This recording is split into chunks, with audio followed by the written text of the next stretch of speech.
हाय everyone, अस्सलाम वालेकुम। Welcome to master ji multimedia. मैं हूं आपका टीचर गफरान हसन और आज मैं आपके लिए ग्राफिक डिजाइनिंग की एक और मजीद आगे क्लास ले आया हूं। ग्राफिक डिजाइनिंग की इस क्लास के अंदर मैंने जैसे आपको प्रीवियस क्लास पढ़ाई थी, थोड़े से छोटे छोटे ऑप्शन थे लेकिन ज़्यादा पढ़ा दिया था। तो इस वाली क्लास में भी हम जो कुछ हमारे जो छोटे मोटे ऑप्शंस रह गए हैं वो हम कवर करेंगे नाउ। तो आइए स्टार्ट करते हैं।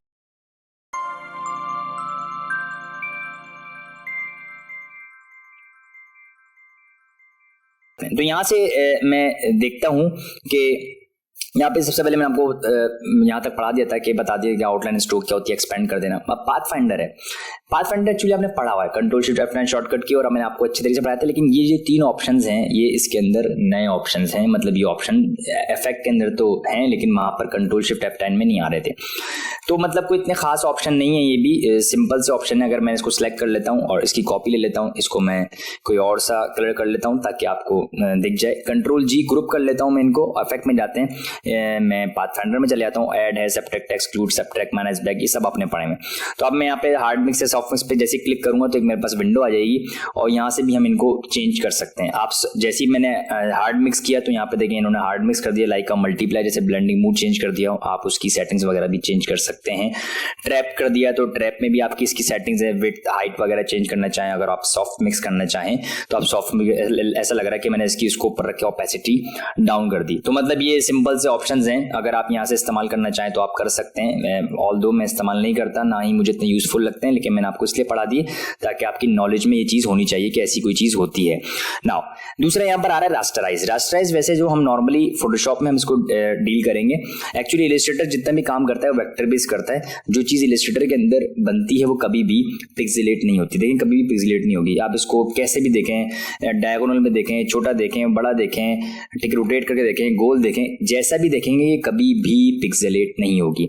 लेकिन कभी कभार हमारे पास ऐसी कंडीशन आ जाती है या हमारे पास तस्वीरें इतनी हाई क्वालिटी होती हैं कि वो जो ना हैंग कर रहा होता है हमारा डॉक्यूमेंट, तो हम उसको उनकी क्वालिटी थोड़ी सी गिरा देते हैं अपने आर्टवर्क की, ताकि हम उस पर काम कुछ बेहतर कर सकें। या कुछ ऐसे काम होते हैं जिनके लिए इमेज का रास्टराइज होना लाजमी होता है, तो वहाँ पर भी हम उनको इस्तेमाल कर सकते हैं। इफेक्ट में जाते हैं, मेरा जो वेक्टर है इस ऑब्जेक्ट को मेरे रास्टराइज कर दो। तो जैसे रास्टराइज पे जाएंगे, रास्टराइज पे क्या होता है, एक लिमिट हम बता देते हैं उसको कि भाई ये लिमिट है आपकी। कलर मोड प्रिंटिंग के लिए तो CMYK, और नॉर्मली RGB मतलब बिटमैप इमेज मतलब RGB मोड के लिए होता है जो प्रिंटिंग में इस्तेमाल नहीं होता, ग्रे स्केल मतलब ब्लैक एंड व्हाइट। तो गो फॉर द CMYK। फिलहाल मैंने CMYK की लिया।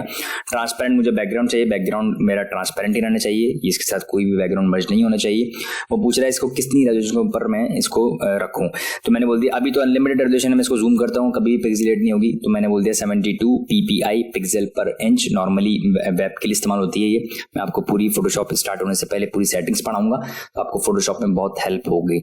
मैं सिलेक्ट करके मैंने ओके कर दिया। जैसे ही मैंने ओके कर दिया, अब आप इसको जूम करके देखेंगे तो ऐसा होता नहीं, अक्सर जैसे चीज़ें पिक्सेलेट हो रही होती हैं, फट रही होती हैं, खराब हो रही होती है, तो वो उनको जूम करने पर ये चीज़ें इस तरीके से अफेक्ट आता है। अक्सर आपके पास तस्वीरें वगैरह भी होती हैं, वैसे तो ऑल्दो ये वेक्टर नहीं है, ये वैसी तस्वीर है, अगर आप इसको एक्स्ट्रा जूम करेंगे तो ये आ रहा है ना ऑप्शन, ये वहीं वहाँ पे भी आ गया। हालांकि कभी भी वेक्टर ऑब्जेक्ट के अंदर ऐसा काम नहीं होता, लेकिन अगर आपने उसको एक्सपेंड मतलब रेस्टराइज कर दिया तो वो भी ऐसा हो सकता है। तो अगर आपका तस्वीरें इतनी हाई क्वालिटी हैं और काफ़ी ज़्यादा हाई क्वालिटी का तस्वीरें आ गई हों तो उनको भी आप किसी हद तक क्वालिटी लूज कर सकते हैं। मैंने उनको सिलेक्ट किया और हिट द इफेक्ट, मैंने कहा कि भाई इसको रास्टराइज कर दो, मजीद इसकी रेजोल्यूशन गिरा दो, कि भाई ट्रांसपेरेंट रखना है, अभी ट्रांसपेरेंट रखना है, बाकी सारी चीज़ें आप सिंपल रखें। और मैंने 72 के ऊपर इसको मैंने जाके कर दिया। अब देखें कितनी ये पिक्सेलेट हो गई, मतलब लो क्वालिटी हो गई। कभी कभार हमारे पास ये होता है कि हमने जो ना चीज़ बहुत छोटी लगानी होती है और वो फजूल में हैंग कर रही होती है डॉक्यूमेंट को। तो अब आप ज़रूरी भी नहीं आप 72 आप समझ रहे हैं, ये तो बिल्कुल ही मतलब अच्छी खासी HD इमेज को ख़राब कर रहा है। तो आपने यहाँ पे क्लिक कर रेस्टराइज, मैंने कहा आई थिंक के 300 बेटर रहेगी, मैंने ओके कर दिया। तो 300 नॉर्मली हम इस्तेमाल करते हैं, लेकिन उससे कम हो गई। 300 भी अच्छी खासी है। और मैं कंट्रोल Z करके दिखाऊँ आपको, कंट्रोल Z में ये थी और कंट्रोल शिफ्ट Z में ये ऐसा कर दिया इसने 300 पर, और कंट्रोल Z में ये देखें कितनी अच्छी क्वालिटी थी। तो पहले कितनी अच्छी क्वालिटी थी, लेकिन अगर आपको बहुत ज़्यादा इतनी हाई क्वालिटी नहीं चाहिए तो आप उसको जैसी मतलब अक्सर होते हैं तस्वीरें, DSLR की तस्वीरें हैं आपके पास, वो फजूल में हैंग कर रही हैं, तस्वीर इतनी सी है, एक तस्वीर के चक्कर में पूरा डॉक्यूमेंट हैंग हो रहा है, तो वहाँ पर ये चीज़ें इस्तेमाल कर सकते हैं, रास्टराइज कर सकते हैं, उसकी क्वालिटी को लो कर सकते हैं। तो आपके पास इस तरीके से पाथ फाइंडर है और स्टेलाइजर। दूसरा यहाँ पर आ रहा है स्टेलाइज पाथफाइंडर था और रास्टराइज था।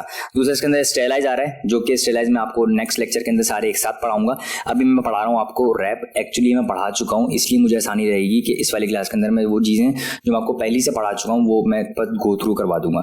देखिए आर्क है, लोअर आर्क है, ठीक है, ये हमने टेक्स्ट में पढ़े थे। तो यहाँ पे क्लिक करते हैं, टेक्स्ट में मैंने लिख के दिखाया था ना आपको, मैं भी आपको दोबारा लिख के दिखाता हूँ तो आपको थोड़ा सा अंदाजा हो जाएगा। और मैंने उस वक्त भी ये बात बताई थी। फॉर एग्जाम्पल मैंने यहाँ पे लिख दिया मास्टर जी मल्टीमीडिया, मैंने कुछ भी लिख दिया और सिलेक्ट कर लें, और मैंने यहाँ से जो भी आपने करना है फॉन्ट, और यहाँ पे क्लिक करें तो यहाँ पे आ रहा था ये मेक विद द रैप, ठीक है। इस ऑप्शन पे क्लिक करते हैं तो ऑप्शन आ जाता है, लेकिन ये जब टेक्स्ट है तभी आएगा। अगर आप यहाँ से ये बॉक्स ले लें तो अभी ऑप्शन ही नहीं आएगा। तो अगर आपके पास टेक्स्ट प्लस बॉक्स हो या सिर्फ बॉक्स हो तो ये ऑप्शन नहीं आएंगे। तो जब आपके पास टेक्स्ट प्लस बॉक्स हो, टेक्स्ट भी हो और साथ बॉक्स भी हो, तो ये ऑप्शन आपके पास कभी भी ऑन यहाँ से नहीं होंगे, क्योंकि ये टेक्स्ट की प्रॉपर्टीज हैं। अगर आप सिंपल टेक्स्ट को क्लिक करेंगे तो यहाँ पर ये प्रॉपर्टी आएगी, वरना आप दोनों को सिलेक्ट कर लेंगे तो ये ऑप्शन नहीं आएगा। तो फिर आपको मजबूरन कहाँ जाना पड़ेगा, इफेक्ट के अंदर। तो मैंने क्लिक कर दिया, या सिंपल अगर आपके पास सिर्फ एक मतलब शेप सिलेक्ट हुई हुई है तब भी ये ऑप्शन यहाँ पर नहीं आएगा, तब भी आपको कहाँ जाना पड़ेगा, इफेक्ट के अंदर जाना पड़ेगा। तो मैंने वो सिलेक्ट कर लिया, मैंने कहा मैं चाह रहा हूँ कि भाई इसको फ्लैग का या फिश का बनाना चाह रहा हूँ, तो मैंने इनको सिलेक्ट करके ग्रुप भी कर सकते हैं, ग्रुप ना भी करने तब भी चल जाएगा। तो मैंने को सिलेक्ट करके दोनों को सिलेक्ट कर लिया और इफेक्ट के अंदर गया, और मैं यहाँ से आके कोई सा भी एक ले लेता हूँ, बाकी सब आपने पढ़े में फ्लैग पे करने के बाद प्रीव्यू ले लिया। तो वो दोनों को एक साथ, एक्चुअली मैंने ग्रुप नहीं किया था तो इसलिए इतना कोई फाइन काम नहीं कर रहा था, मैंने कंट्रोल जी ग्रुप कर दिया ताकि ये इसको एक ही काउंट करे। तो मैंने क्लिक किया और मैंने कहा wrap and hit the flag. तो सी दिस, तो किस तरीके से उसने पहले भी कर रहा था, लेकिन वो शायद ग्रुप नहीं था तो वो उसको एक काउंट नहीं कर रहा था, वो अलग अलग मतलब उसको कर रहा था। तो अब वर्टिकली हॉरिजॉन्टली, अब ये सारी चीज़ें आपने पढ़ी हैं, मैंने आपको बहुत डिटेल से पढ़ाई हैं। अगर आपने ये ऑप्शन नहीं पढ़ा है तो आप टेक्स्ट वाली क्लासेस को दोबारा रीड कर सकते हैं, दोबारा देख सकते हैं, इनको अच्छे से पढ़ें तो आपको समझ में आ जाएगा, ठीक है। बस यहाँ पे फायदा ये है कि यहाँ पे शेप हो या कुछ भी हो, हद तक इमेज भी होगी, सब पर अप्लाई करेगा, एज अ इफेक्ट है ये।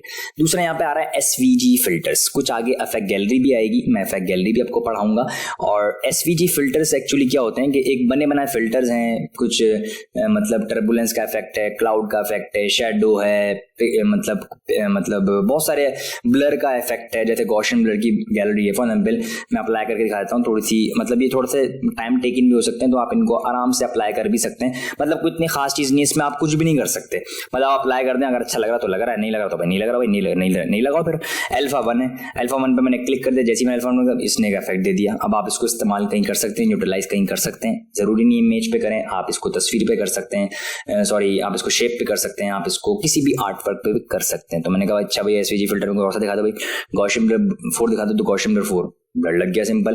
तो ये ऑप्शन यहाँ पे जाके ब्लर में जाके भी गॉसियन ब्लर होगा, लेकिन यहाँ पे इन लोगों ने एसवीजी फिल्टर दिया हुआ है, चलो भाई इनको इस्तेमाल कर लो। शेडो 2 है, तो शेडो 2 के अंदर यहाँ पे शेडो क्रिएट हो जाएगा हल्का सा, तो ये मैं आपको अभी ऑप्शन पढ़ाऊंगा स्टाइलाइज में जाके नेक्स्ट क्लास में, ड्रॉप शेडो, तो आप वहाँ पर भी इस्तेमाल कर सकते हैं। तो मतलब इन्हीं ऑप्शन से, इन्हीं फिल्टर से मिलकर इन्होंने आपको एसवीजी फिल्टर्स बना के दिए। टर्बुलेंस का इफेक्ट है, लाइक अ क्लाउडी टाइप का जो इफेक्ट होता है ना, वो बना के दे देता है आपको।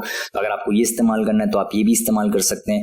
और एसवीजी फिल्टर के अंदर ये वुड ग्रेन का एक इफेक्ट आपको दिया हुआ है, तो आप वुड ग्रेन का इफेक्ट बना सकते हैं। मतलब आप कोई भी चीज अप्लाई कर सकते हैं। फॉर एग्जाम्पल मैंने एक यहाँ से शेप ले ली और hit the colour, any colour ले लिया मैंने, क्लिक कर लेते हैं and hit SVG filters and this one.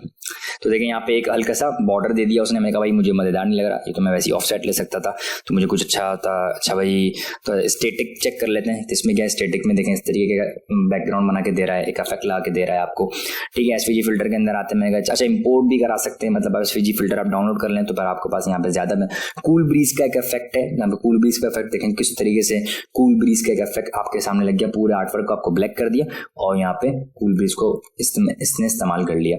तो आप ये सिंपल फिल्टर नहीं होते जैसे मोबाइल के अंदर इंस्टाग्राम के, स्नैपचैट के मुख्तलिफ चीज़ों के फिल्टर्स होते हैं, आपने फिल्टर लगा लिया कि भाई चलो हल्का बुल्का आप काम कर सकते हो, कुछ में तो वो भी नहीं कर सकते।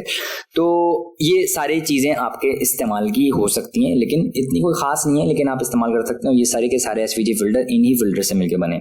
तो मैं नेक्स्ट क्लास में इंशाल्लाह आपको और भी कुछ चीज़ें पढ़ाऊंगा। अभी मैंने आपको 3D नहीं पढ़ाया, 3D में सबसे आखिर में पूरा मतलब मतलब इसको ना थोड़ा सा डिटेल में पढ़ाऊंगा 3D। तो बहुत ही कमाल की चीज़ है 3D में, उस आइसोमेट्रिक डिज़ाइन वगैरह भी बना के दिखाऊंगा।